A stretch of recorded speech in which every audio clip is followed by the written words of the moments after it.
अयोध्या धाम के बाद अब उत्तर प्रदेश के संभल में कल्की धाम बनने जा रहा है। यह मंदिर विष्णु जी के 10वें अवतार भगवान कल्की को समर्पित होगा। इस मंदिर के निर्माण में लोहे और स्टील का प्रयोग नहीं होगा, बल्कि प्राचीन वास्तुशिल्प पद्धति अपनाई जाएगी। इसका आर्किटेक्चर अबुधाबी के भव्य मंदिर जैसा होगा, जिसे प्रसिद्ध शिल्पकार विपुल भाई सोमपुरा और परेश भाई सोमपुरा ने डिजाइन किया है। यह मंदिर केवल एक धार्मिक स्थल नहीं, बल्कि सनातन धर्म के शाश्वत स्वरूप का प्रतीक होगा। इसके स्तंभों में सत्य, अहिंसा, करुणा, प्रेम, त्याग, तपस्या और बलिदान जैसे मूल्यों को दर्शाया गया है। 19 फरवरी को उत्तर प्रदेश की राज्यपाल इस निर्माणाधीन मंदिर का दौरा करेंगी। कल्की धाम भारतीय संस्कृति और अध्यात्म का केंद्र बनने जा रहा है और ये भविष्य में एक प्रमुख तीर्थ स्थल के रूप में विकसित होगा। इसे लेकर भारत एक्सप्रेस की crime and investigation editor Mitali Chandola ने आचार्य प्रमोद कृष्णम से खास बातचीत की। इस वक्त मैं मौजूद हूँ संभल के कल्की धाम में। सबसे पहली बात तो जब राम मंदिर का आयोजन किया गया तब भी कोर्ट की लड़ाई को जो है लड़ना पड़ा और अब कल्की धाम की राह भी इतनी आसान नहीं थी। बहुत सारे चैलेंजेस आए, कोर्ट कचहरी तमाम चीजें रही, लेकिन उसके बाद सफलता हाथ मिली और आज ये सौभाग्य प्राप्त हुआ है हमें भी कि हम कल्की धाम में मौजूद हैं और हमारे साथ मौजूद है आचार्य प्रमोद कृष्णम जी। सबसे पहले तो कितना संघर्ष रहा ये, क्योंकि अब तो ऐसा दौर से गुजर रहे हम कि प्रभु के स्थापना के लिए, उनके मंदिर की स्थापना के लिए भी कोर्ट के दरवाजे को जो है हमें दस्तक देनी पड़ी। एक्चुअली मिताली, जब भगवान का अवतार जहाँ होता है जी, उससे पहले वहाँ आसुरी शक्तियाँ अपने चरम उत्कर्ष पे पहुँच जाती हैं जी। और जब पाप बढ़ता है जी, असत्य, अधर्म जी, जब अहंकार बढ़ता है जी, और असत्य, अधर्म और अहंकार का अंधकार बढ़ता है, तब भगवान अवतार लेता है जी। तो भगवान के धाम बनाने पर भी पाबंदी जी जी। भगवान कल्की आएंगे इस धरा पे, ये मैं नहीं कह रहा जी, ये पुराण कह रहा है जी। हमारे पुराणों में लिखा है कि भगवान का कलयुग में कल्की का अवतार इसी धरती पर होगा जी। संभल ग्राम मुखस्य ब्राह्मणस्य महात्मना भवने विष्णु यशस्य कल्की प्रादुर्भविष्यति। तो ये मैं नहीं कह रहा, ये पुराणों की उद्घोषणा है। अब जहाँ भगवान आएगा वहाँ धाम बनना चाहिए जी। तो सारी दुनिया इसकी प्रतीक्षा कर रही है जी। पूरी दुनिया में अकेला ऐसा धाम श्री कल्की धाम है जो भगवान के आने से पहले स्थापित हुआ। तो सनातन में कहते भी हैं अधर्म का नाश हो, सत्य की जीत हो। सबसे पहली बात, कल का जो इतना भव्य आयोजन अब होने वाला है इसके बारे में दो शब्द, और सबसे बड़ी बात मैं 19 तारीख की खासियत के बारे में भी जानना चाहूंगी और साथ में जो मेरी जनता है, मेरे दर्शक ये देख रहे हैं, उनको भी बताना चाहूंगी 19 तारीख की खासियत क्या है। देखिए, 19 फरवरी 2024 को, पिछले वर्ष एक वर्ष पहले 19 फरवरी 2024 को भारत के यशस्वी प्रधानमंत्री आदरणीय नरेंद्र मोदी जी यहाँ आए थे और अपने हाथों से आधारशिला रख के गए जी। भारत के प्रधानमंत्री जी के कर कमलों द्वारा जी इसका शिलान्यास हुआ जी।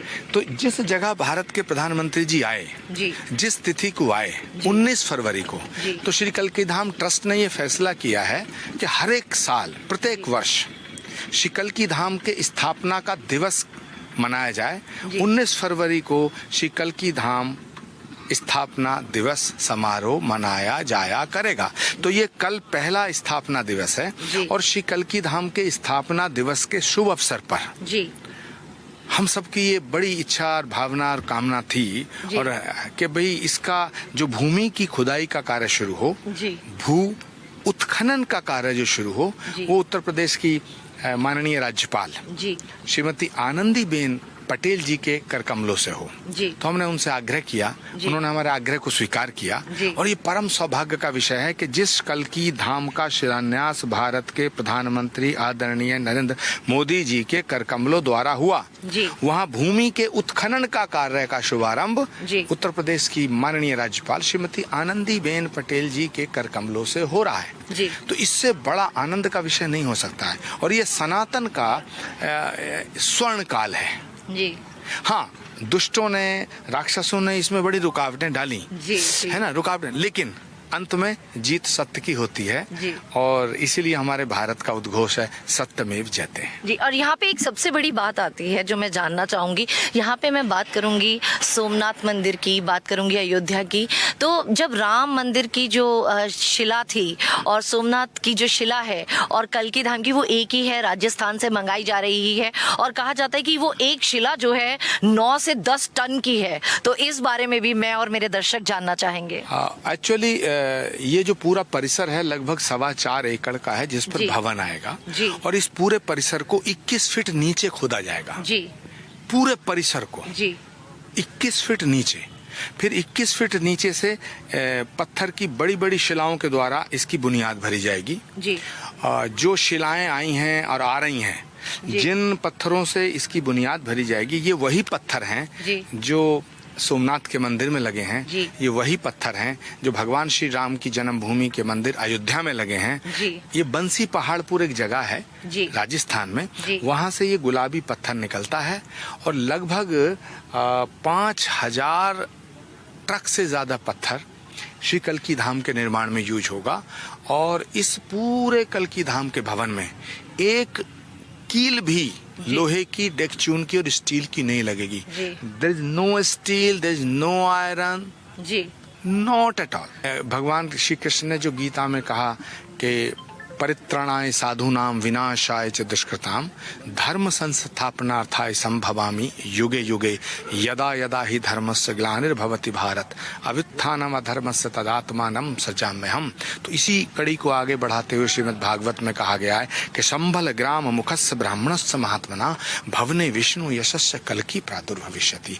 संभल नामक स्थान पर गंगा और रामगंगा के मध्य 3 योजन यानी लगभग 24 कोस की परिधि में, नियर अबाउट 48 किलोमीटर के रेडियस में भगवान का अंतिम और 10वां अवतार श्री कल्की के रूप में अवतार लेगा। इस पवित्र भूमि को हम नमन करते हैं। पूरी दुनिया के सनातन के मानने वाले सभी लोगों को मैं प्रार्थना करता हूँ, विनती करता हूँ कि एक बार कल्की धाम पधारें, इस मिट्टी की खुशबू लें और इस रज को अपने माथे से लगाएं और इसमें एक शिला, एक ईंट अपने हाथों से स्थापित करने का सौभाग्य प्राप्त करें। सत्य की जीत हो, धर्म का नाश हो और सनातन की जय हो। मिताली चंदोला, भारत एक्सप्रेस, संभल।